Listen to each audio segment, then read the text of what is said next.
maybe people take what they can do in the gym for granted, and they're always trying to be better and do more. But I'm like, just think where you came from, and like there's a lot of people that can't do that, and I get it. It spurs you on to do better and want more. But I think you got to celebrate those wins in the process and the journeys and stuff like that. So that's kind of like the segue and kind of not only looking how far you want to get, but also how far you already went and how much you can do now compared to exactly. And then you see the top end, the elites, and it's just like, how?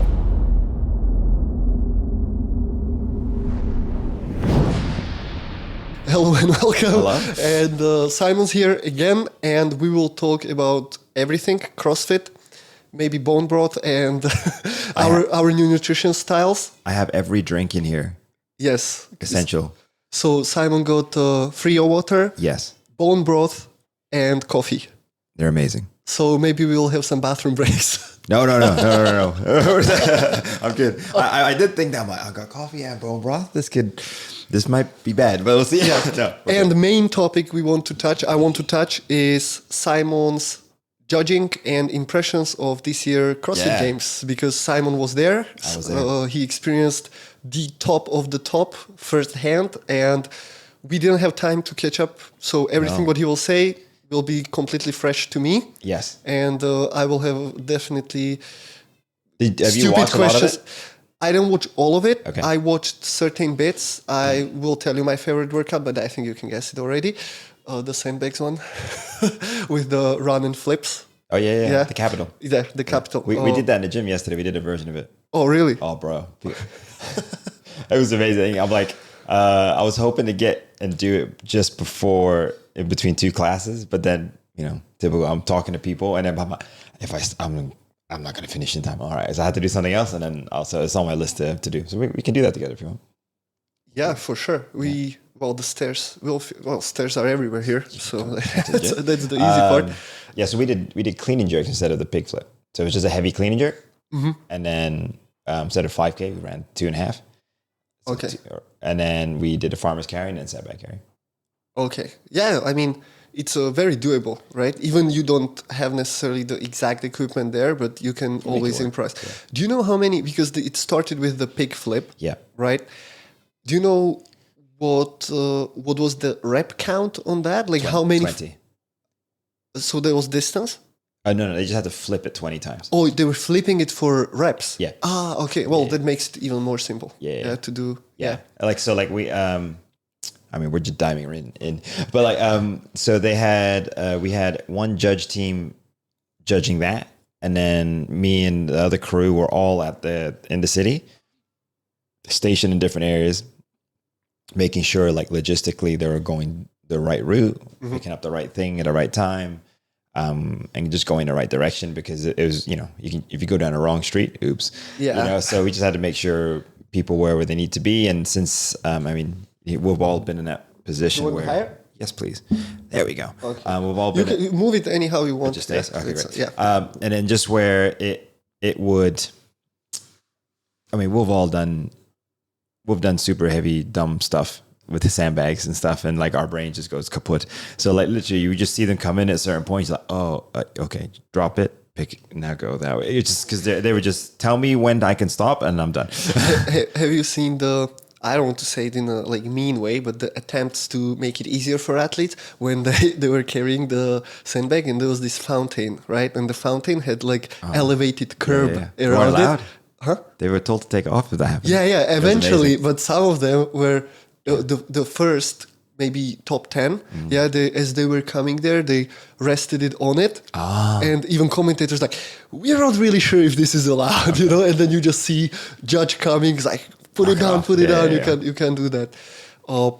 It was very interesting It was awesome to see. So how it all works, give us a little backstage info on the judging and breathings, and because as far as I know, and Matusz was judging the games before, and never ever experienced anything like that in any competition regarding of depth and intensity of breathings and making sure that everything runs properly. Oh my God. Yeah, no. So I mean, we're literally, so I arrived the Sunday evening. Monday, Tuesday were just briefings. Wednesday is day one. So like a lot of it, we were just, and also we're only knowing events when we need to know events. And like for a lot of us, it's just before, or if it's been announced, okay, we'll have more room because they don't want anything to get leaked. I mean, they do trust us that stuff's not going to happen, but then at the same time, just to keep it fair all around. So the ones which are briefed, or if there's intricate parts to it, or a new standard of movement, we'll literally just drill. Like we were in the judges' rooms practicing the flow of workouts, and then someone like would be pretending to simulate certain things, just so our eyes are calibrated. We know where we're going to be standing. We know if there's going to be certain hand signals we need to use. We know, like, really simple things. Are we going to be in the left of the athlete, to the right of the athlete? But these things just get drilled like crazy, and that's just logistics, not even like standards. Yeah, when you think when you're talking about the hand movements, because people who know, or people who are watching a little bit into detail, and they were watching the judge, as I was, not the athlete. Always. You were always moving the hand. Yeah. So basically, there's somebody who is counting the reps, so it can be displayed on the screen. That's why you do it. No. So we have a score team. So they're literally on the sidelines. So that's a different crew. All right. And they're like literally just going counting. And then there's us, where like we're counting the reps, but also calling the no reps. And then, we're giving the signals. We count out loud generally. But then, and then if they got 5 reps left, we just put up a hand. We used to do the fingers, but then under stressful situations, our fingers maybe do wrong things. So we stopped that. So 5 reps, and then we just count. Are you required to count aloud, or it's up to you? Like you don't have up to you. Okay. For me, I make it simple. Like I'll count out loud, because if I don't, I'll forget. So I'm just like, let me just make it simple. So it's for you as well. Yeah, it's both benefit, and they like it. I think just to know where they are. I think even if we did an event and someone was counting your reps, I would like it to be out loud versus I'm just doing stuff. I'm like, are these counting? Where am I at? Like, just tell me when I need, like, versus, or because my count and your count might be different. So if you're just telling me, I'm like, okay, 3, 4, 5, okay, done. Okay, move to the next thing. It's just, it makes it easier for the athlete, but also makes it for me because there's less conflict. Happened to me on DCC when there were teams. Yeah. I remember this was. Tell you what, teams have got the hard. Like if you're anyone judging teams, that's the hardest thing to ask. Danny Spiegel and Alex Smith. I think Cody Mooney was there as well. I don't remember the fourth. Yeah, it was 2 guys, 2 girls teams here, and there was synchro wall balls, which I don't find very lucky choice of movements, because that your luck.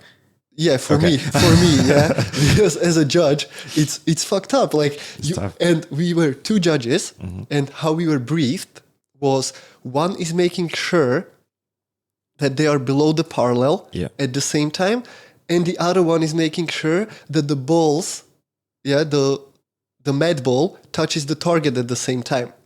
But you cannot communicate both of them with the athletes, right? Yeah. So I was communicating with the judge and with them. Yeah. And at some point, basically, you ran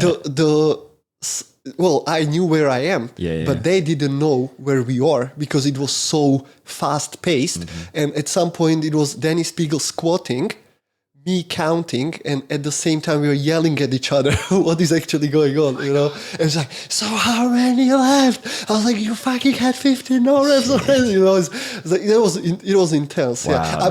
But I was very sure that I'm right, It wasn't like I was confused or anything. It was just very intense, and like they can rep wall balls like crazy, so the speed it's there like is squats for them, like, so the speed is very so teams.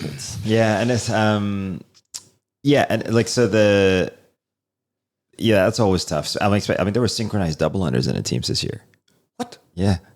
Oh, that's tough. Yeah, I mean, I think it's easier than wall balls, just by the way you made that sound. No, because I mean, if the feet are touching all at the same time, you generally know it's going to be a thing. Oh, okay. Yeah, if someone's out of sync, it normally messes up.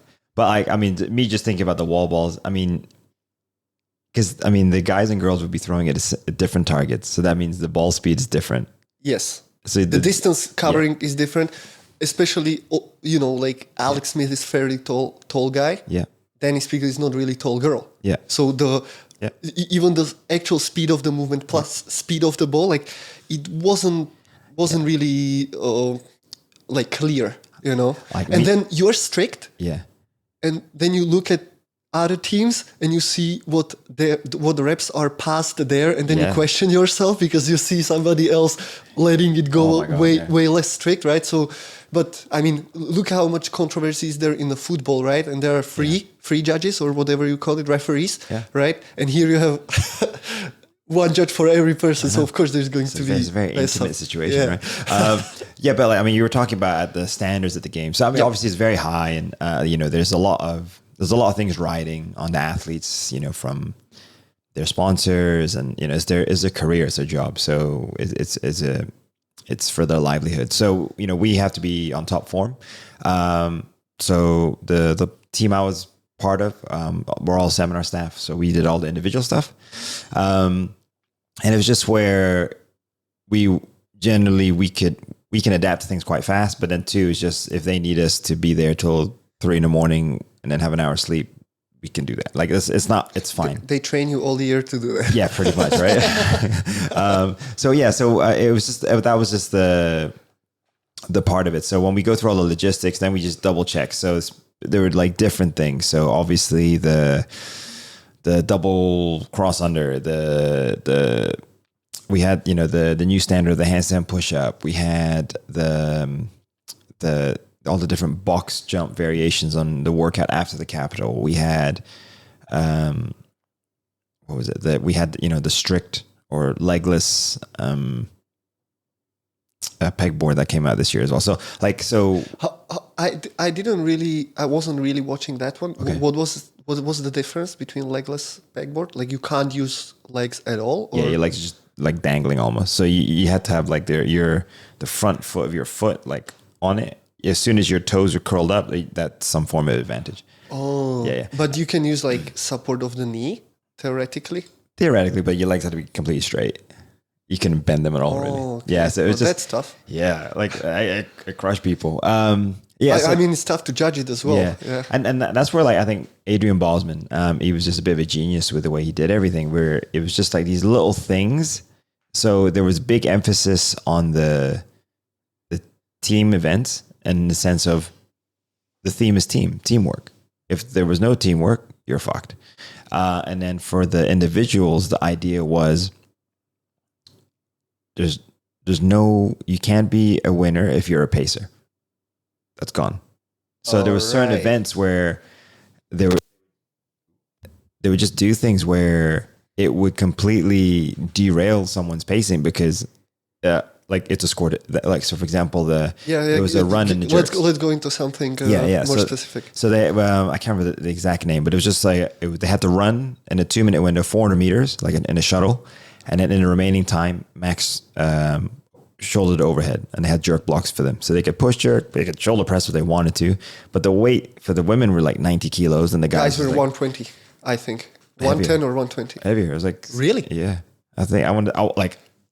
I can't, I'm off the top of my head, I want to say it's 315. Like it was 315? Yeah. It was, okay, that's 140-ish. It was big. Wow, shit. Yeah. And I mean, because I was looking, definitely the ski erg workout with swim. Yeah. Same thing. Yeah. And this workout, I was just looking at it like, okay, so you have to shuttle sprint, not loop sprint. No. So you need to change slow direction. Down, change direction, speed up again. And it was 100-meter intervals, 100-meter sections, I think. No, it was just 25. Oh, on the shuttles? Yeah. Yeah, so it'd be, 400 meters would be there and back is 100 meters. There and back is 100. So they had to do 4 laps. Oh, fuck. Okay, so that's a lot of turning as well. Yeah. And you have to do that, which is like for a normal person, fairly fit person, like fast 400 would be 130, right? But you have to do it as a shuttle. And then do that. And then you max effort jerks, right? So like, I think in pounds it's like 205 and 315, I think, off the top of my head. So the first round was 400 meters in the remaining time, boom, rest. And then the next one was 600 meters in a 3-minute window, overhead, rest 2 minutes. And then the last one was 800 meters, so in 4 minutes, and the rest time overhead stuff. And then like in Boz, being the genius that he was, he's like, cool, these are 2 scored events. Yes, that's the twist, the running right? had points instead of the overhead. So I'm like, hey, you can win the run. But then if you don't do any overhead, you're screwed. I know Pat Wellner. I was watching this one. Pat Wellner, he missed like 3 jerks on the round 3. That's why he scored way lower. Yeah, but he failed a lot. Like he almost dropped the bar off the blocks as well, which I mean, like, good luck with getting it back up. Well, he would have to clean it. That was the idea. If he drops it, you pick it up. Really? Yeah. No one's gonna help you. But the side of it, like, I was really surprised he didn't split jerk because he always tried to push jerk. Oh, I don't. Because I just seen that there was some talk about it as well. That because the runs he did fairly well because he was separately scored even. But that one, he was 4th on one and like 35th on another one. Yeah. So the winning, I think Ricky Gerard got 19 reps. He got 5. Vellner got 5. That was the separator. Overall. Yeah, 5 overhead, 5 jerks. Okay. Yeah, because he failed. So and just the idea of one, how fast they can recover, but then how fast they can operate, or how well they can operate when they're fatigued. So just running that speed and then go, okay. So we demoed it. We simulated it the day before, just to make sure that we're comfortable with judging the events and just to have a feel of how long things will take. Because sometimes it feels like when you're on the floor, everything's moving like 1,000 miles an hour. But in reality, when the transition from one thing to the other, it's a bit slower. So sometimes it's like we can be a bit calmer with things. We don't have to make these the whole idea is if we're doing our job right, no one will notice us and as a judge. So that's the whole idea. So they would do the run. They'll come in. When we were simulating things, what was happening is there were we were on the jerk block team, but then the guys who were doing the running is like, hey, boss comes up, hey, we want you to just do the run. They're like, okay, cool. So they ran the 400 meters in that window, and then they just ran up to the barbell, and then it was the girls' weight 90 kilos. And then I guess some of these people we have very fit judges. And then they came in and like, ooh, I don't know what they can do. And they tried, and some of them made it, some didn't. But it was just on the ladies' weight. Yeah, okay. On the ladies' weight. And I was like, wow, that's impressive. Anyway, so they did everything, and then rest. Okay, don't do the 600. Just do 3 laps. So they went from 400, 300, 300, and then it's just we saw our colleagues' faces like they're fucked. And I'm going, how are these guys just being able to do this after whatever they did before that, So it was just, it's really, really crazy. And even what we were talking to in the capital event, there was no time cap. They had to finish no matter what. Yep. And the whole idea was, well, if you get time cap, you haven't done the work of other people. So you could actually have an advantage for later events. So that was when boss said that, I was like, oh, that's actually very smart. But then that event, because we had to help. So basically the minimal requirement for that workout was fully finished. So if you don't finish, you are out of games. Yeah, pretty much. I don't know if that was said, but there was no time cap. You had to finish. So that, that famous picture of that girl, Rebecca Fusile. Yeah. She was the last one to finish. And I was on, my job on that event was, there was a yellow line. They could carry it anywhere, the sandbag anyhow. But when they got to the line, they had to drop it before, pick it up in a bear hug. Yep. Our favorite. And then carry it up the stairs. Right. So I remember having to tell everyone to drop the sandbag and change it. And you just saw people drop it and you look at their face and they're going, this is never going to end. It is just, and it was just, drools coming out their faces and things like that. But when she dropped it, it's like her body just made a sound of, oh, and it was just deflated. And, she had to finish. And she was amazing. And, the community rallied behind her and it was great. But so everyone finished and we had to get the athletes onto the bus. So the judges had to make a bit of a way for them to just not have the crowd be around them and stuff like that. And I was just watching people, and some of these guys are cramping, limping and whatnot. 2 hours later, they're ready to go for the rest of it. And it was muscle ups, GHC sit-ups and box jumps and lunges. And I'm going, they recover so fast. It's insane. I was, because obviously this was my favorite workout. Yeah. You know, like carries and sandbag, and seeing how and also I really loved the idea that the 1 rep max lift wasn't with the barbell. Yeah. That was with the sandbag. That was brilliant. That was cool. And it also really shuffled the common top finishers for heavy lifts, right? Well, if you can lift heavy, you should be able to lift heavy with everything. Exactly. Yeah. So on the sandbag carry and the capital workout, I was listening to the commentating, and Hinshaw was there. Yeah. You know, and I think Haley Adams, she's still like somehow he's coaching her, right? Mm-hmm. Yeah, so it was very obvious from how he was like, no, she burned so much energy because she did she started to bear hug way sooner than she was supposed to, and then she wasn't able to pick it up. Yeah. But I just start to notice who is and who is not really kind of ready or aware of just common sense. Okay, because many of them, and I get it, you are fucking tired. I get it. Like, I can't imagine how I would be acting at that point, obviously. But I can see if they are lifting it with arms only. Yeah. I was 70 kilo sandbag, and some of them, they were trying to like bicep curl it to the knees, and then they didn't even lap it first to re-grip. They just like pulled it off the ground, and however they were holding it on their hands, just try to walk with that. And obviously, after a couple of steps, it's on your knees, it drops down. It was very cool. Like Roman Krenikov, he just came, dragged, it was obvious that he knows what odd objects work means. I mean, Travis Mayer was in the heat before, and he was impressive. I think he got to the line. I think it was like 3rd overall or something. Yeah. And that event, I think when he dropped the line, picked it up, I think he did unbroken, or like maybe he dropped it once. It was insane.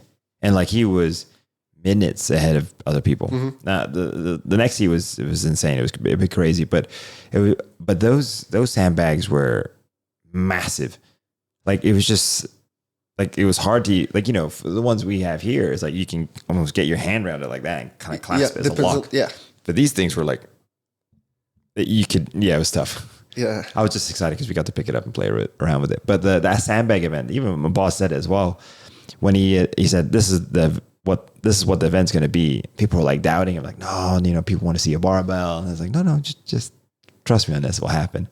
Like I wasn't the heavy clean, you mean? Yeah. I wasn't judging the event, but we were in the back, and the whole stadium was just erupting when someone would clean it, and then, or if they dropped it, or, there's that false start on one thing, and people were like, boo and booing it, but just the crowd was just insane. And like Aneta was there, and she was like, it's unreal. It's just the feel of it. And then because we're always out of the frameworks, so we're always in the behind the scenes stuff, and needed when we're needed. And you can just see, especially for the guys event, because they cleared the whole thing. So at one point we're like, oh, they're gonna make it, and then we just saw people running back and forth because they were making the next sandbag, just to make sure it was ready. And then they wheeled it out. Oh, wow. Yeah. And that was very dramatic. And they wheeled it out. And the crowd just going nuts. And they just go plump out. And then no one lifted in the end, but if someone did, that would go berserk. But Danny Spiegel. Yeah. Oh, my 250. God. Comfortable. Yeah. Like, that was the first time she had a double hitch. But other than that, it was just like one time, boom, done, easy. And it was crazy. 250. I mean, the guys were, and the shape of it, right? It's really odd. Yeah. It's like, it's huge. It's like the way Medeiros was doing it, like the long way. And then he would actually almost like, we alternate grip for deadlifts. He would do the same thing. So when he flipped it, it would actually land closer to the shoulder without him having to manipulate it more. So that was cool tactics. So just like these. You could definitely see who's used to do that. And I think it's like, hey, if you're not used to holding heavy sandbags, you got found out. If you're not used to just doing heavy sandbag cleans or just manipulating heavy objects, like awkward objects, you got found out. If you're trying to... Out of how many events? Those like 13 events, I think? Yeah. And only 2 or 3 had a barbell. Yeah. The split jerk one with the running. Yeah. We had the overhead, the front rack lunges after the capital event. After, they had to do muscle ups and box jumps. And lunge the front rack to the end, right? Yeah. We had Elizabeth. And that was cool. And it was like a, proper Elizabeth, squat clean, as it should be. And then, 4 events. And then you had the back 9, the yoke carry into the clean, into the deadlift. Oh, yeah. Oh my God. But hey, I've seen how judges not judges, the support crew, the staff, how they were carrying the yokes together. Like 2 people at a time. Yeah. Okay, you just see like how strong the men and women are. Like, okay, cool. And then like, that's out of the whole crew is like the support crew, like the rogue team. Like these are the fanboys and the fangirls. Like they're there every year and they're all, they're all in the same teams again. And it's just where like they're literally working out constantly for weeks because all they're doing is just moving stuff back and forth. So we got to help them in one event for the teams, because it had the most equipment ever used in any one event. So we had the big bob, we had the Husafell stones, we had the farmer's carries, we had the sleds. It was everything there. And basically they had to do something, move a piece, do something, move another piece. So we had to reset the field every time. Okay. So that was cool. So, so that's how I got to pick up the farmer's handles and the farmer's carries. And then I remember I was like, oh, cool. They're the guys. I picked them up and we went all the way down to the field. And, me and the other guys were like, we're proud because we did it unbroken, but we dropped it and our arms just kind of felt like they were just lifting.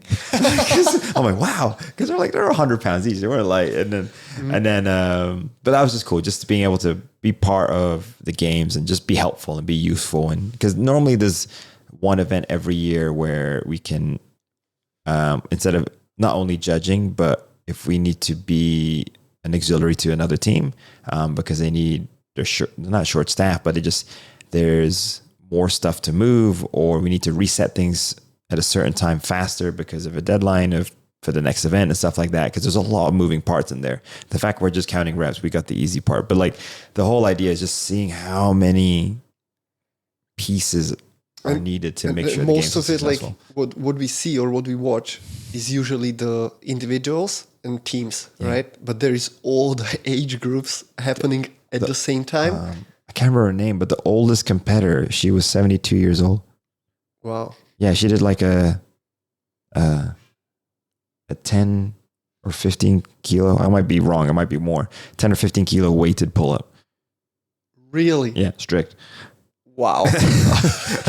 Well, that's crazy. It was amazing. And even just watching I mean, I can tell you that, when you have, what average pull up in population for ladies are, right? Strict. Yeah. Yeah. Yeah, zero. Yeah. I was like, one's good. Yeah, like guys, and it was like, 30 years ago, probably, or 20 years ago, the average was 4.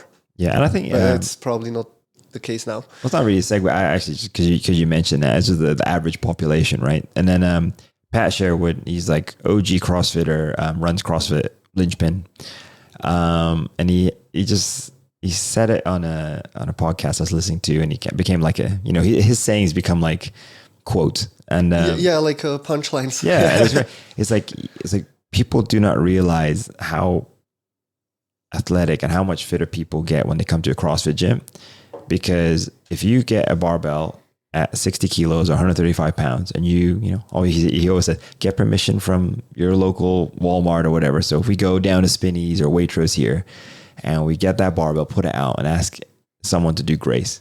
And the amount of people that can't do that weight, it's ridiculous. Whereas we can rep it out and finish that workout. And on, a good chunk of people in your gym, if they can do it RX, we're going to do it between like 5 and 7 minutes. The better people will be like sub 5, sub 4. But like the best, unbroken 2 minutes. Yeah. The The best in the world, I would say. Exactly. I think the record, as far as I know, was Dan Bailey when he did like in 1 minute 01 or something like that. Insane. But yeah, non-stop. But it just so imagine for a very fit person, it takes 7 times that. But and how many times we did it with sandbags, right? Oh my god, rep by rep. Oh my god, 64 tab. Yeah, I still remember when we did that. We did the team version of that. Yeah, that was horrendous.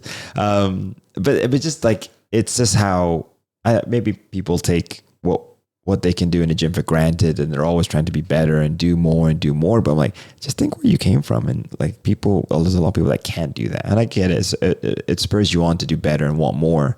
But I think you got to celebrate those wins in the process and the journeys and stuff like that. So that's that's kind of like the segue and kind of not only looking how far you want to get, but also how far you already went and how much you can do now compared to exactly. And then you see the top end, the elites, and it's just like how you just look at the stuff. You're like, okay, cool.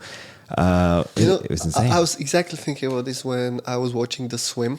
Yeah, I was watching the full thing for guys, girls, and the teams, and so just so we say what the workout was. Yeah, there was 25 meters swim there and back. Yeah, so 50 total. 50 total. Yeah, and to the end of 2 minutes, you need to do certain amount of calories on the ski erg. Yeah, it started with 8 calories, and every round you added 2. Yeah.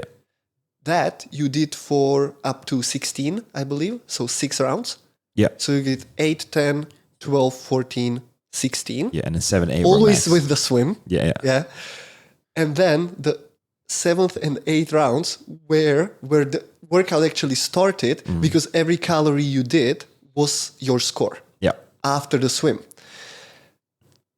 I don't think that many people watching it even realized that just swimming 50 meters and then doing 8 calories itself is impossible for most people. Mm-hmm. Just 8.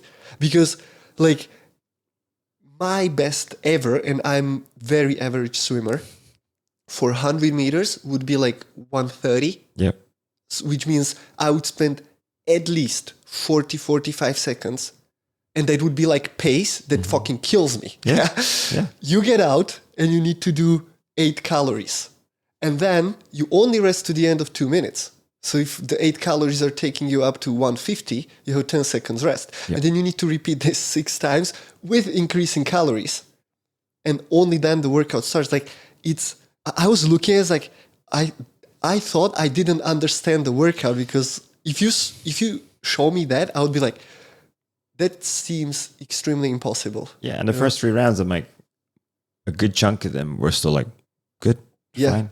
Even like when they got, they finished the 14 or 16, still good. I'm like, try do 16 calories on a ski erg in 2 minutes and without the swim. Or you like, or or like, within that, give or take, they had about a minute or so, and like do that in a minute, and it's a you can do it, but it's a tall order. Then jump in a pool and do that the next round. It was nuts. Yeah, so that was exactly that, like that moment of when you really realize how, as you said it, like no pacing. You can pace first couple of times, but then you just got to do what you got to do, because I believe if you didn't finish, you're just done. If you didn't finish the amount of calories, your workout's done at that point, right? Well, that was Well, I mean, going to the pacing thing, the final event was a very old school traditional workout. It was like one of the original girls' benchmark workouts was Jackie. It was 1,000-meter row, 50 thrusters, 30 pull-ups is the original workout, right? The thrusters were empty bar. Okay. Jackie Pro, they called it, because as Boz would say, well, you guys are professionals. You're good at what you do. So Jackie Pro. The barbell was 95 pounds, 65 pounds. And then instead of pull-ups, there were bar muscle-ups. But the row, with the pacing, so the guys had to finish the row in 3:15 or faster. If it was 3:15.01, you didn't make it. You couldn't progress to the next one. And I think the girls was 3:40. Yes, it was for sure. And same thing. They made it look like they were completely fine getting off the rower, and they would just pick up and start the thruster. I would say, especially for girls, I think you could see in the first couple of heats, you could see... If you didn't make it. If you didn't make it. Yeah. And you could also see how people are acting after, right? Like I was watching Karin Frey, because that's our girl, right? Yeah. So Karin, like she's tall, fairly tall, and she's very good at rowing. Like that's one of her big strengths, and she's also doing a lot of volume on that, so she knows how to use the machine. simply put, she really is maybe top field for the rowing. Yeah. She got out of it like nothing happened, walked to the bar and started to rep the thrusters. Some of these people, they literally last 30, 40, 60 seconds of that row. Yeah. They were basically on their max capacity, Sprinting. just trying to finish it. Some didn't even make it. Yeah. And even those who made it and were on that verge of fail, like they took 30, 40 seconds before they were able to get to the bar. Yeah. Which, like, you can see that insane difference in what that capacity was doing to. And it's not. And I think the saving grace was they had to do the thrusters in tens. Like just imagine it's like, okay, go. Like, okay, they had to move forward, right? Yeah. Every 10 reps. And then going into like, hey, not just pull ups, bar muscle ups. I know bar muscle ups for that caliber has become like a new pull-up for them, but it was crazy. It was just where like, yeah, but 30 muscle ups, it's workout on its own. Yeah, each of these parts, you know, like just the row in that pace, it's workouts on its own. Yeah, then you have that would be like a 3-day volume, you know. Like one day you do the row, second day you do the thrusters for time, and then you do muscle ups, and they just like nope. And it's like, and you know, together. And these people like, you know, trained for years to get to where they are. But just think like, sometimes I just think, I'm like, what do their training days look like? And it's just when they're, you know, they're building that capacity, they're building the strength, they're building the thresholds of the suck that they have to go through daily. And then it's like, whoa. And it's just where now to think about this next year of training, there's going to be workouts where they can't pace into these zones they don't want to go to. They're going to be doing a lot more awkward stuff. And they're going to be doing a lot more playing, and that was what Boz wanted people to go away with. I think as well as he wanted people to play. Like we all do this. Yes, it's a job for them, but have fun, play with your body, figure out what new movements you can do. It's like, can you do double under crossovers? Cool. You can do handstands. Can you do handstands and go in a circle? Can you do L-sit to handstand? And that's like fitness in 100 words. It literally just says it. Like it's just constantly playing new sports. Debriefed it completely. Yeah. And it's just where like, hey, well, L-sit to handstand. Great. Cool. Can you just do a plunge? Like, okay, cool. What's next? Double under crossovers. Cool. You can do pegboard, do it strict. If you can do a strict pull up, do an L pull up. Or L pull up, strict muscle up, or like it was just I was coaching clients last week, and I was like, screw it, I'm going to teach them skin to cats. And then it was just where they got they just looked at me like, I'm going to fall. I'm like, no, you won't. Like you're okay. You can hang on a bar. Just I'm going to spot you. Just follow the cues I'm giving you, and you'll be okay. I like to use a skin the cat for just body awareness. Oh my god! Or like in the space, like because if you hanging, it's cool. Now hang upside down. Yeah. So you put anyone upside down, forward and backward, left, right changes completely. Yeah. But, and like this was one thought I had. You definitely remember when there was a regional year. I can't remember the exact year when there was no barbell. Yeah. Everything was done with dumbbells only.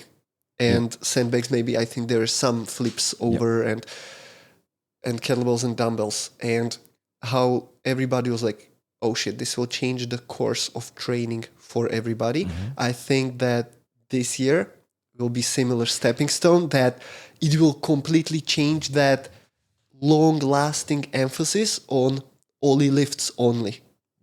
Because that's great, yeah. It was very strong and integral part of CrossFit for a very long time. Yeah. But now, like, okay, you can clean. Okay, do it with 2 dumbbells. Yep. Do it with 1 sandbag. Do it with whatever you have. Do it with some odd wooden block. Yeah. You know? Oh my god. Yeah, and that was where, there were moments in the, we can call it the games history, where there were different themes, and it was like the oh shit movements, these things we need to get better at, and just for the training would change. So when Mikko Salo won the games, everyone, we were all like, hey, train for an hour a day, maybe 2 hours, done. And then this guy was doing 4 workouts a day or 3 workouts a day. And I was like, oh, so they all started doing that. And then after that, like people's numbers just went up weight wise. Got stronger. Cool. Next thing, cool. Aerobic stuff became the thing. So I think that's when you saw longer workouts happening at the CrossFit Games. a lot more running. Burden run, triple three. Open water swimming. I remember that. Like people at the games when they got there couldn't swim. Like just things like that. And then it became the strict handstand push-ups. Like when they kind of made a comeback, and it always threw people off. And then then it was the handstand walk, and people take those skills for granted. But there were all these different themes over the years where these threw spanners in the works of people's progression and training and seeing how well they did in competition. And then that was the next course. And you could see it like this was the year for that too. Mm-hmm. Now it's awkward stuff, like awkward objects, playing with gymnastic skills, and stricter versions like the handstand push-up they did. What do you think of that? I loved it. Yeah? It was awesome.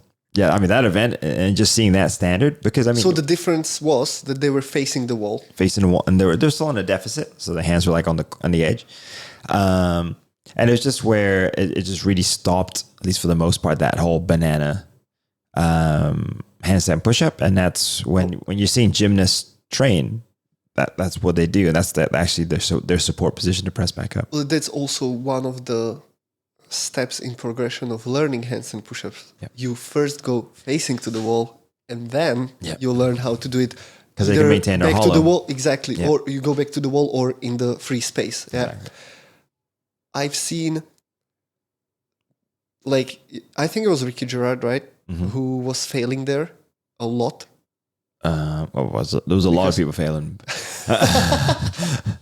Okay. No, but I think he was getting no reps because he was doing banana, but he wasn't doing no reps because of that. But he got into banana position, and then he wasn't able to. Yeah, he got stuck. He wasn't able to push anymore. So that was very cool to see. Like, because if you put people facing to the wall, it will expose. Do you do it right? Yeah. Or yeah. Can you climb? What was the standard there for feet? Could you like climb up with your feet a little bit? No, I mean the way it shouldn't. Like we had to use our judgment there. So if it looked like they were like literally like walking up the wall, no. If it's just sliding, because of their feet and their shoes, that's fine. But like one of the harder parts is to get up onto the wall, because they had to wall walk into it because for the deficit. Because they, normally we would just cartwheel or something into it, but obviously there was another lane, you might hit someone. But one of the most impressive ones was, I think her name was Alexa Raptis. Every round she did unbroken. Every round there was at least 3 to 5 no reps. But she wouldn't stop. She would just keep going, and then the judge said done, and then she just moved to the next one, go on the bike. But it was just gymnast? I think so, yeah. Yeah. But it was just where, like, okay, yes, she got no rep, but the fact that she just kept going. So say she did 15 reps every round, she didn't stop, and she won the heat, I think, or I think she won that event. Yeah, she did really well there. I remember the controversy that was with the strict ring handstand push-ups. That was a couple of years ago. I remember judging that at regionals. Was it on the regionals? Yeah. How was judging that? Oh no, what was it? No, it was on the games, I think. Games? Because it was I know there was always they were comparing like. Oh no, regionals was just kipping. But I just remember I was no repping someone, and they gave me a really bad look when I no rep them, like midair swing in. So they have time for that. There's always time for a bad look. I remember how they were always comparing how Ben Smith was doing it versus Matt Fraser, and it's like Matt was a little bit more banded arched, and Ben was like really grinding his reps through extremely well and precisely. And maybe that's why it didn't occur later, because the standard is not that clear, and a lot of people, like they kind of like got into position where they more like bench pressed themselves and then extended the back so the feet were up again, and it was like of awkward, because at some point you can't avoid. Yeah, I mean, same thing. Like it's like a kettlebell swing. It's like it's an amazing movement, but to judge it, oh my god. Yeah, I'm like, hey, you want to see the hand? I remember it showed up years ago. Like the arms had to be straight. You could see ears, but then you got to look at the kettlebell, and then the kettlebell could be drooped over. And is that a rep? And so it's just like it was just annoying. So like, and that's I guess where the dumbbell snatch became the movement in a way, because that's not the simpler form, but it's another way of a similar sort of movement of a hingy pull overhead movement that they could do. And it's easy to see. It's lock out, one arm, done. Yeah. So yeah. Who are the like big names you were judging? Danny Spiegel. I did a lot of the females. Like, okay. I judged Raptors for a different event. Who else was I judging? Haley Adams. For the first event, the pull-ups. Mm-hmm. She had a very unique tactic. She had 2 sets of grips on. 2 sets of grips? Yeah. So if one got too wet, she would just spin it and put the other one on. Yeah. Okay. So like different for what? Like based on like maybe weather or sweat. So if she got too sweaty and then she felt like she didn't have a good grip, she can just change on to the other one. Oh, that's cool. Yeah, it's done really, really well. These are the small things, right? Yeah, yeah. And it that can make a huge difference. Right? And I think when she ripped so bad at the COVID games, we'll call it, like when there was only 5 people on the Atalanta, I think it's like maybe having a spare would be good. Was that because when I saw the first workout, I was like, well, there was the lot of toes to bars, lot of pull-ups. Yeah, I was like, okay, so they will rip the hands first thing. Yeah. Was it happening a lot? No one did. No one. I think everyone's kind of used to that much volume. That wasn't that big of a volume, yeah. I mean, what did Haley break it into? Anissa toes to bar. She did over 25, like, and then at the same again, or 20, and then finished off. Pull-ups. I think she did like 15 or 20 and then broke it down. And it was just they're used to that much volume. Like, even if they do ripped, 1, they're used to it. But then 2, it's just, I think their hands are that weathered in and they can deal with it. And, they have the grips that helps them out. I think their overall, like, tolerance to those sort of things, I don't think it bugs them too much now. But potentially will happen. Maybe when they did. Actually, no. The more I think about it, is like they would, after that. Maybe they had the muscle ups with the box jump and GHTs. That might have caused a rip. But you can generally see is kind of well balanced. Like there's not too much of a thing. Mm-hmm. But then. Yeah, maybe the bar muscle ups at the end. That would be because they're going to hang on that for a little bit longer versus maybe coming last down. event. So exactly. Yeah, like who needs your hands? You just go. Yeah, you have a whole year to repair that. Oh my, yeah. But, when was there some like more from your point of view? Yeah, I know how much you can disclaim. No, if you sign it, something. Some controversies, some controversial stuff happening, like maybe like conflict. Somebody not happy with judging, not happy with workouts. Yeah, I mean, there's a few there, and like we get it. Like it's just part of the heat of the moment side of things. But like I would say 98% of the people there are amazing, and it's just where there are people that come up to me and like, oh, no, I really appreciate you counting out loud and making really clear communication, and I'm like, cool. We're just there to help, and like I said, if we're not there to mess them up, we're not there we don't want them to fail. We're just trying to make it fair, and it's just where exactly, and that's the standard is the standard. But then there are, and where there are a few people which make it difficult because they'll challenge us. One of them was swearing at one of the judges. I mean, he got told off just because you got to be like I said, we're not doing things on purpose, but the standard is the standard. Just do it right, and we'll count your reps. Happy days. Versus if you make a mistake, we'll call it out. We'll tell you what to do to correct it and fix it. And that's all. That's technically our job. That's all we do. And you can be a dick. You can do whatever you want. The answer is the same. So I'm like, your workout's still going.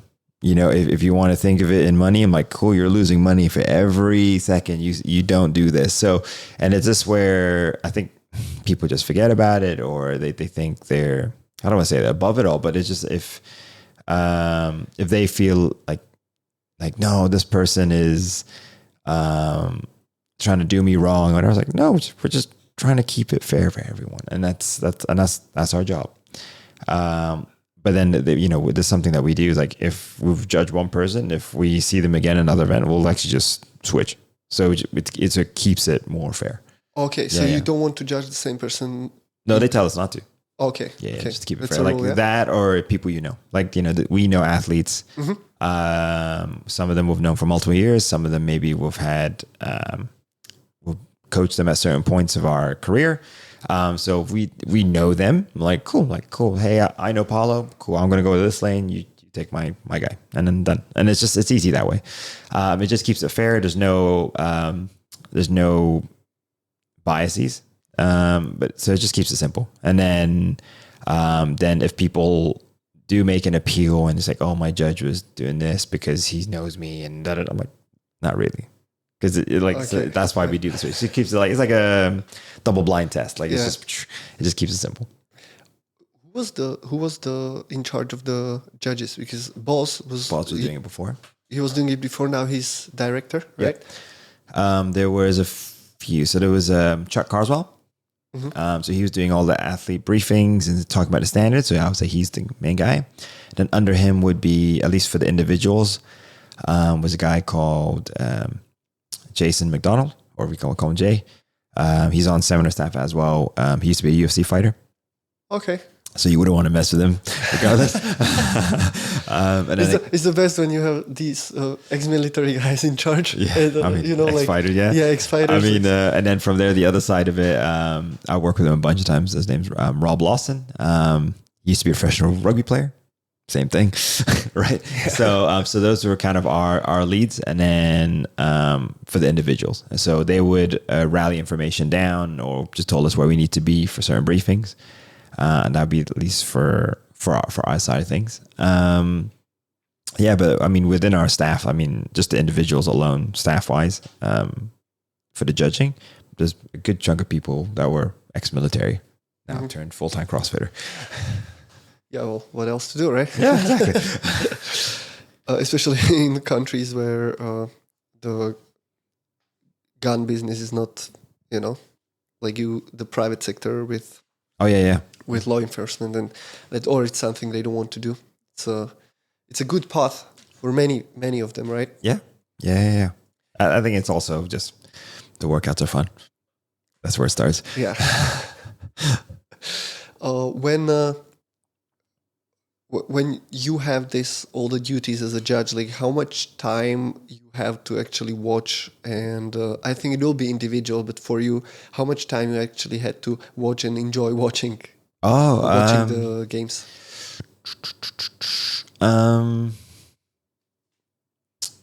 Good question. I think towards the end, so like the sandbag, well, because we were never really in the stands like sitting, but we were in the back, so like watching on TV. That sounds weird. We're watching it in the back while it's going on just behind us, just in case we were needed somewhere.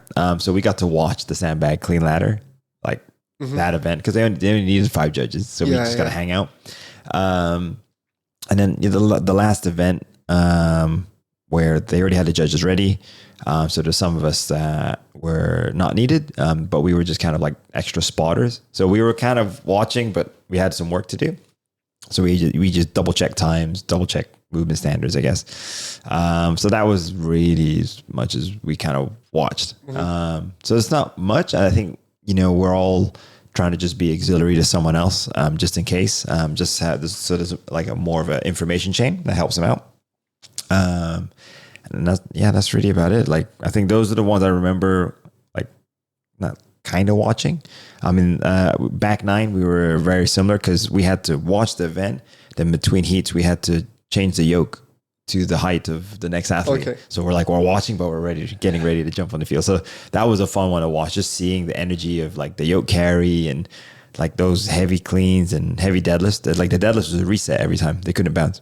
They couldn't touch and go. Yeah, I noticed. Yeah, so that was cool. So, yeah, so just things like that. So I think those are the big ones. So I would say I saw more of the last day than I did with anything else.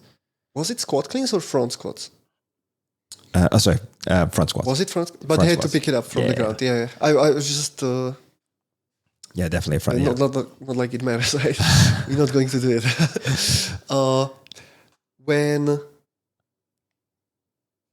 When you have all these experience from all the years, because you are, you do CrossFit 15 years plus, right? Something around that. Yeah. Yeah. And you were also competing. You were always around the seminar stuff, judging games since, I don't know, when was your first year when you were judging games? 2012. Yeah, there you go, 10 years. So you always watched it, and what do you think about the programming? Because there was a lot of talk about that, like it will be hard to fill Dave Castro's shoes because he was doing it for so long and so well, and like me personally, I really, really liked it, and for me, this was the best year. Like the fresh change, and I don't really care who is it coming from. I just mean like generally the versatility, the focus, the width behind all the workouts. I really, really enjoyed it. For me, this was the best so far. Yeah, I mean, personally, I loved it. It was just where there were these little things thrown in and really not derail them, but just like they had to reassess the situation. And I just like the idea of like this whole no pacing. If you want to win, you got to win. And I think as well, even though we still had the repeat winners, it was like the first few days you're like, oh, something's happening. And it just showed like there were faults from everyone.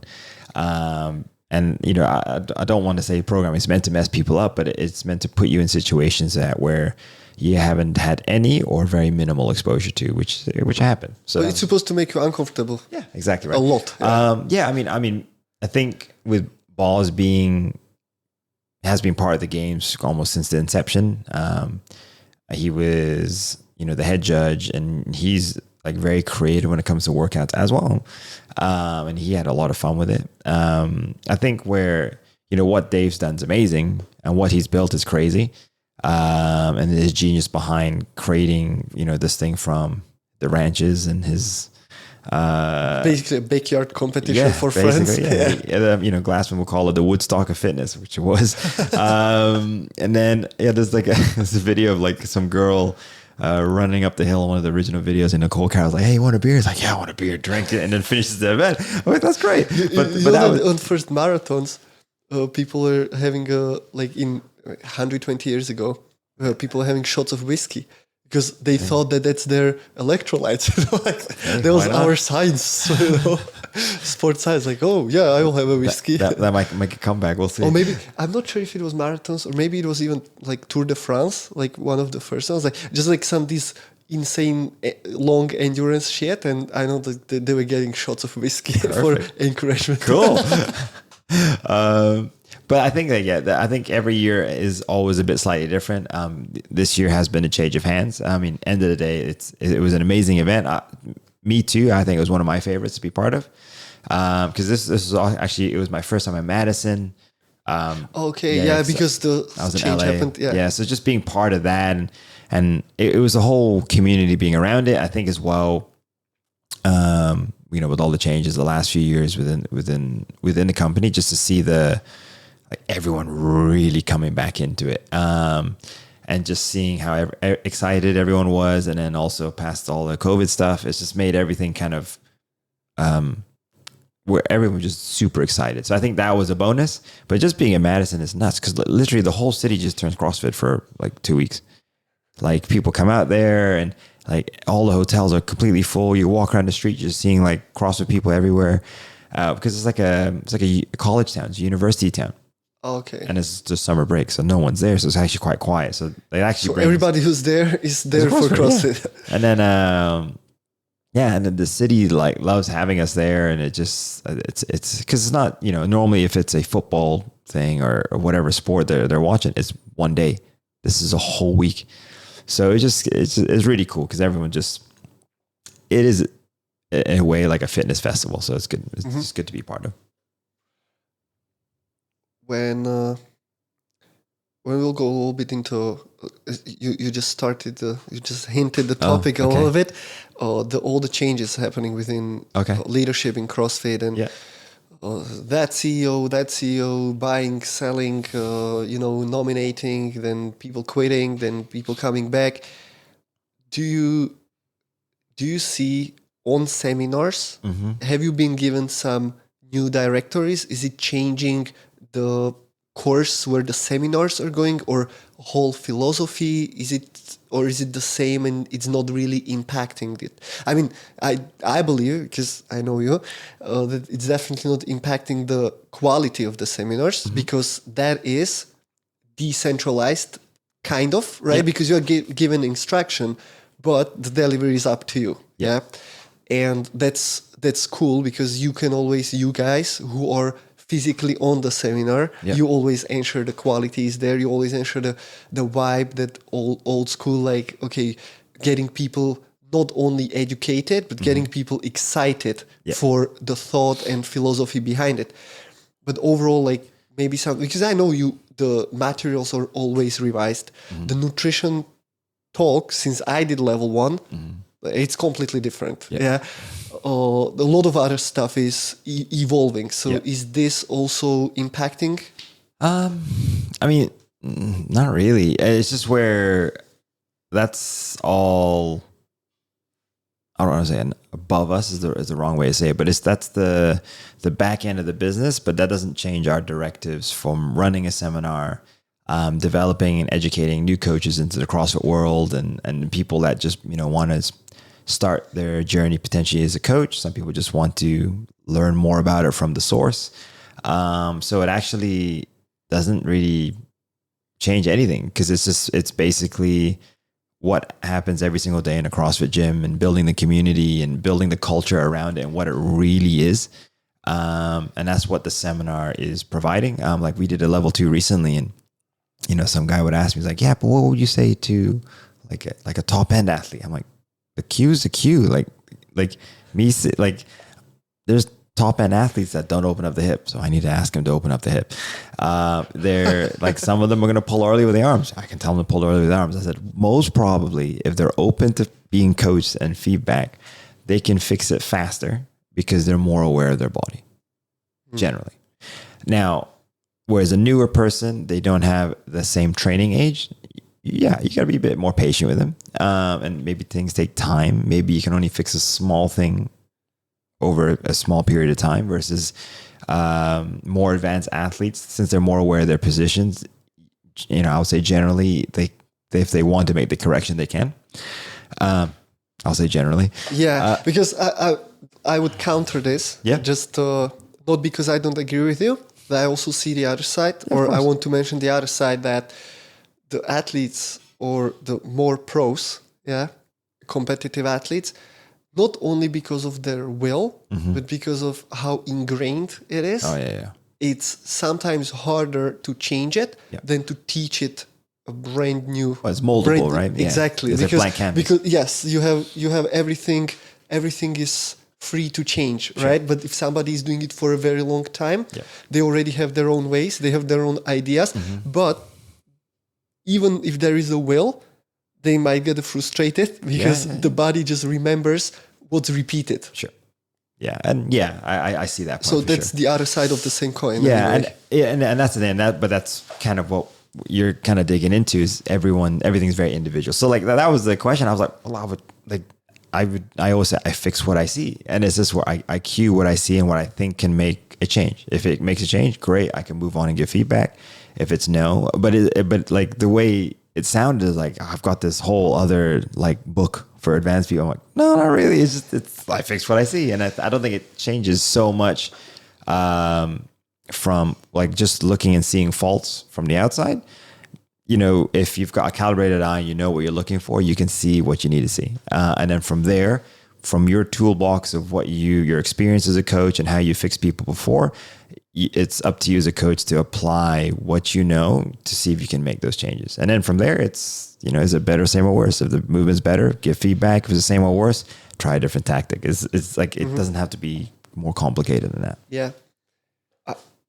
I believe that also maybe the guy with the question who came to, because we can see it a lot that younger coaches, in the meaning of coaching age, not not physical age, they might be, and maybe even older, like more experienced coaches, but they're intimidated by athletes. Yeah. Because for sure. Like, why would I coach them if they are fitter than me? Right? Like that's the perception. Like, but the thing is that they are fitter, but you have the knowledge. Like, these are two different lines. Just because he can do it faster or for longer time or heavier doesn't mean that he can't learn from you how to do it better. Yep, 100%. Yeah. So, and it's I was like that. Like, I didn't want to say anything to people who were fitter than me. But if you look at even any sport you like watching, the athlete, from ability wise, is generally always better than the coach. Well, that's why they're athletes. Yes, exactly. And that's why they're coaches. Like, and they're not because their ability is bad. They're just fucking good at coaching. Yeah. And that's why it's two different skills. Yeah. And if you have somebody, of course, if you come around like a jerk and you just start to criticize, that's probably not going to lead to a very good response from the athlete. But if you just come with a open mind and polite way, just like, look, I noticed that you're doing this and this, and I believe if you change it, it can make you better. Well, you know. No, it's and it's just where but back to the original question, it's like it doesn't change anything about the seminar. I think it actually inspires us to move forward, because even the world is changing very drastically. Like, this stuff is our core, and it's we always say it's our kernel. It's the most important, because we get to pay it forward. We get to show the original message and the original idea and the original sort of method of what CrossFit is and how we can use that to help make people better. And that's all it has to be. Like, all the extras that come on top of it, there's just stuff that comes on top of it. Yeah, it can help, it can take away, but the original message and the original idea behind everything is the same. Are seminars happening online now as well, or how does this work? Yeah, so that happened during the whole COVID thing. So when COVID all started out, and there was still sort of a need, people wanted to learn, and also just to for us to still be able to provide to the community, since we couldn't really travel. They made like an online version of the seminar. So all the lectures were done, and it is, and then there were like questions that, like, you're watching one of the lectures, and then they would ask you questions for you to move on to the next section, which I thought was done really well. There's a test, and then you have to do like this 4-hour webinar. So during the webinar, we run through all the movement series. So all the squats, the press, and the deadlifts. And and that's live. Live with coaches. Yeah. So like, basically, we can be all around the world. All you need to have is a PVC pipe and a medicine ball or a basketball, something you can do a med ball clean with, and you're good to go. And cool. I've seen people like broomsticks. They had a backpack instead of a ball. But we would coach them the best way we could within that situation, and you can still do stuff. I can tell you to get lower. I can ask you to bend a PVC pipe to show me better active shoulders, or an overhead squat. I can still generally coach the same stuff. I couldn't get hands-on and tactile. But that was fun, because sometimes there were two people in the same room. So I'm like, all right, hey, you're going to be my tactile cue coach. I'm like, okay, so I want you to put your hand just on top of Paulo's shoulders, and he has to hit your hand before he presses. And then so you can just walk through things. You can go through a bit of a coaching process. And the cool thing about that, since you had people who's the first exposure to CrossFit, sometimes that they were renewing, or they already had, they're renewing their level 2, because that was the option for them, is you could help them with the group. Like, so they had more experience. I'm like, cool. So Paulo, like, out of these two athletes moving, what's the common fault? And you could challenge them almost like in a level 2 scenario. So you can be a bit creative when you kind of do it. Yeah. Nice. And that was nice, because that allowed people to do it all over the world. It gave people more access. So they could be in a place where it costs them a lot of money just to travel to a place that they can do in the comfort of their own home, and so get that education. That was always the thing, right? Like even me, I have never done any CrossFit seminar in my country. Yeah, I had to try. It wasn't too far, but well, you need to sleep over there. You need to get there. You need to take care of the food there, logistics, all of it. So it's not only the cost of the seminar, it's cost of everything around it. Yeah. When you do all these webinars, how many people are there? Because it's not private, right? Like it's bigger group. Yeah, it's 8 max. 8 max. Yeah. Oh well, that's good. Yeah, that's way less than you get on the actual setup, right? Yeah. So the whole idea is like, hey, we want to still give everyone individual attention. So for that the webinar is 3.5, 4 hours long, and during that time, so with you it's 5, right? No, we're good. Because normally there's someone else right after me, so I can't be messed up. No, but it's just where everyone gets individual attention. There's time for them to ask questions and just for us to interact. And the way they did it is like when we run a group in a level 1, we have up to 10 people. But just when we're sitting in front of a screen, just allows us to just have a bit more focus with 8. Yeah, so that's so basically you do all the lectures and theoretical part, let's say. Yeah. As a online on your own time. Yeah. And then you book for webinar. Yeah. Where you will have walked through all the movements. All the 9 foundational movements. Exactly. And then pull-ups and the other part, muscle up, GHD. That's all part of the online. That's stuff. all part of the online. Yeah, the all lecture stuff. So so that's all there. And then it's just the main stuff, I would say, with the PBC part that we would normally do in person. That's all part of the webinar. And then the rest of it is online content. I think that's, and people, like, if they wanted to just have the online content, they can just buy the content and just watch it at their own time. Oh, all right. Yeah, as part of their thing. Because it's like a digital book at this point. Mm-hmm. Yeah. And so this only applies to level 1. You're not doing level 2s, right? No, so it's not a level 2 seminar, but people who need to renew their level 2, they can do the webinar, and that will renew their level 2 qualification. Do you think, in your opinion, when you see how it's moving, it's about to stay, right? It's not like, okay, COVID's over, or most of the countries are pretty okay, right? It's a new normal now, right? So this will stay. The online part will stay. It's, as far as we know for now, I think it will. I think now what we'll do is, I think what was happening during the back end of COVID, it was higher volume just because of people still couldn't travel, or it was very difficult to travel. Whereas I think, and what you're going to just see now is just the in-person stuff's going to be picking up, because people, that's what they say, is like, because I've had all people do the online level 1, did the in-person. It was just, and they would say like, it was just so good to just be in the group, because they get a feel for it, and then they get to see what it's about. Sometimes it might be the first time they ever walked in a CrossFit facility. So it's just to see like the power of a simple gym setup with a big open space. I find it very interesting, because it can be also, for many people because this was happening even before I experienced it when we were hosting, right? Like people who came and just like, no, this is my first time doing CrossFit. And it's like, you still hold a record in that gym. Shit. That's the most new people I've ever had in a level 1 seminar. I had like six people, never done CrossFit before. I'm like, they're about to be thrust. Good that we have 6 coaches here, right? Okay, how does tests work then? Like, how is the testing done on these online version? You just get so it's very similar to the level 2. So the level 2, you do the course and you have 30 days to finish the level 2 test at home. So similar to the judges course now, yeah? I think so, yeah. That's the way it's laid out. So you get a similar thing. You get a link, you just follow that, and you have to just do that. And then once you've completed it, you're good to go. And then you just have all 3 components, watched all the online content, done the test, done the webinar, and then you're good to go. Do you do the webinar after the test, or that's up to you? Up to you. Okay. Yeah. Most people... It's not prerequisite. No. Most people I've interacted with, they've always done the online stuff first. Yeah. Like I would say 80 to 90% they've all completed that before the webinar.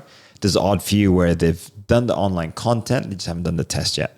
So that's the difference. Do you see different demographic, different types of people doing the online versus the one-on-one, or you can't really say? Not really, no. I mean, I haven't done a webinar in a little while now, but the demographic generally was the same. There was sometimes I had like newer population stuff, or people that were just coming back from, I would say, being pretty sick, or and I think they just felt more comfortable in that environment. They could still be home. So there was that occasion, but normally definitely people who are intimidated going to the gym in front of other people. It's a great option for them, right? Yeah, exactly. So like, you know, if that gets them to move a bit more and do and kind of get their feet wet in the water with CrossFit, I think that's an amazing thing, because it just, you know, they're going to be doing more stuff than they've done in the past, and that's going to make it better. Well, now this will be a little controversial. Oh, okay. Not really controversial, but like, you know how when we talk some other times about it, the level 1 is really the entry level. Yeah, we agree on that.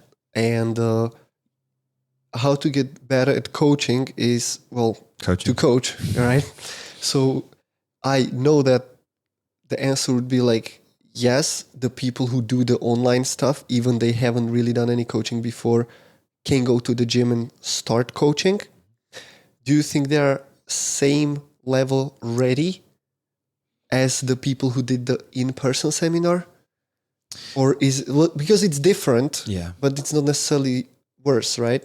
Yeah, I mean, two ends. I think when we're helping them out and we're coaching them through movement, it's the same, but it's different, because we're still making it in an interaction with them, but it's through a screen. I think when you're dealing with people face to face, it might be a little different, and you might see things a bit differently at that time, because you know, I have to tell people move left, move right on the screen, so I can get different angles, whereas a coach would just naturally move. Yep. So I think it still prepares them for coaching, but I think if I just think of the accumulation of time, that's a 4-hour webinar where we're going to give them the best of what we can in that time. Whereas generally the level 1 or level 2 seminar in person is 2 days. So they can process things, think about things, and maybe ask you a question later. They'll normally interact with 2 to 3 different trainers.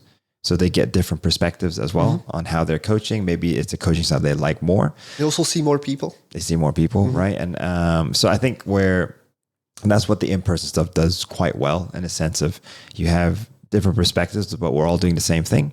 Whereas the online stuff, I think they're still getting good coaching, or very good coaching, but I think you can take generally a lot more away from the level 1 course, but just because, one, the time that we spend together during that time for the weekend, and then 2, just more of us. There's more coaches there to help them.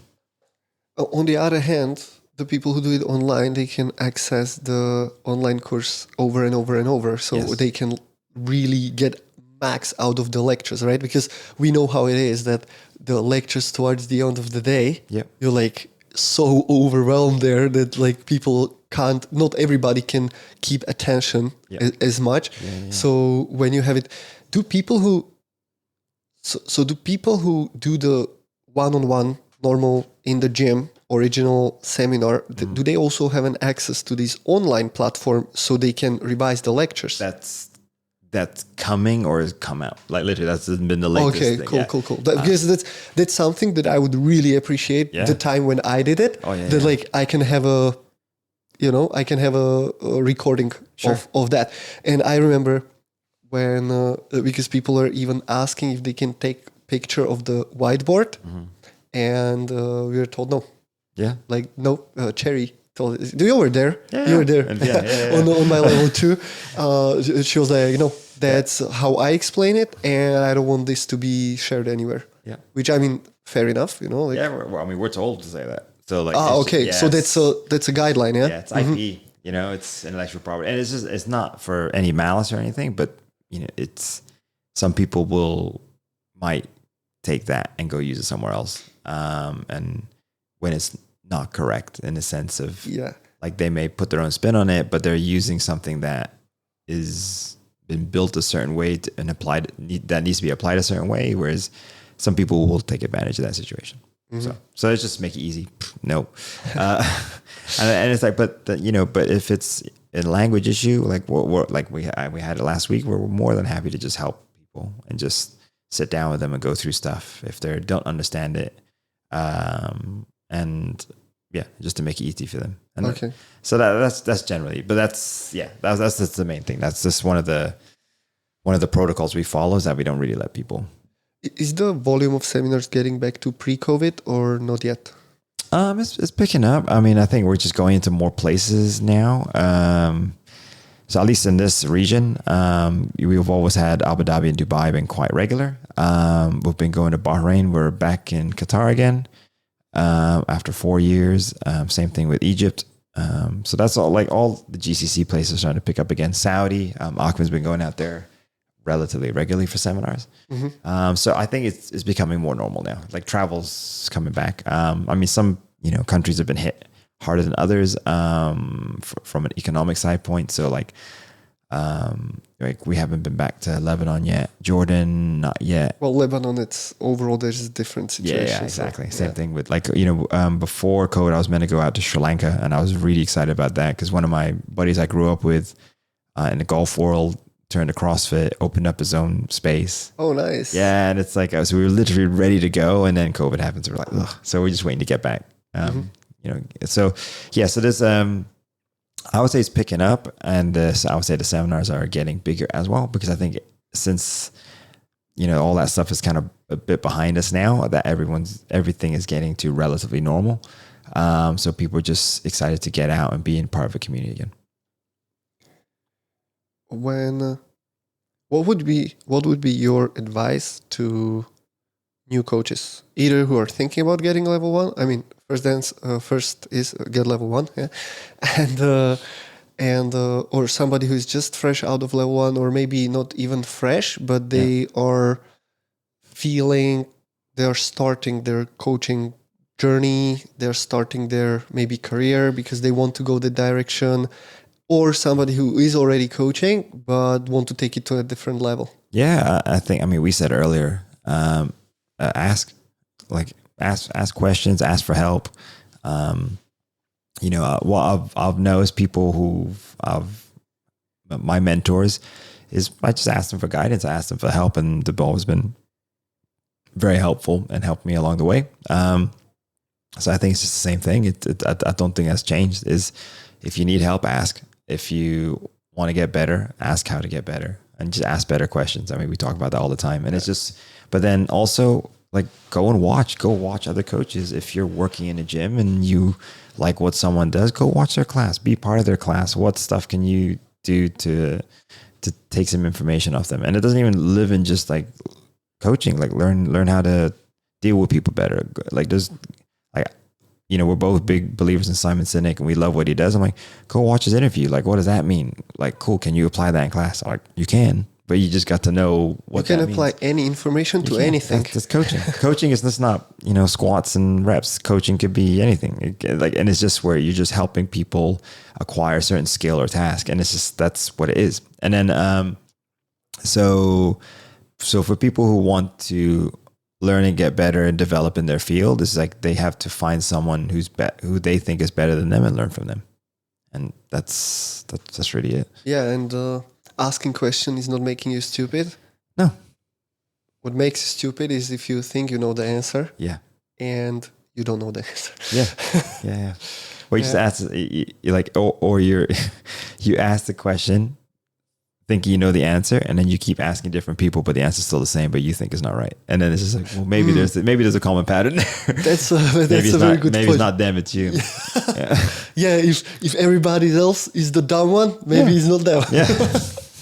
So I think that's the big thing, and I think it's a very delicate balance. I think also as well. I mean, you do this really well. Is you learn something and you apply it very well. And my mistake is I'll generally learn a lot of things and apply it okay, because I just love learning and I love learning new things. But sometimes less is more. So I think just learn it well before you move on to the next piece.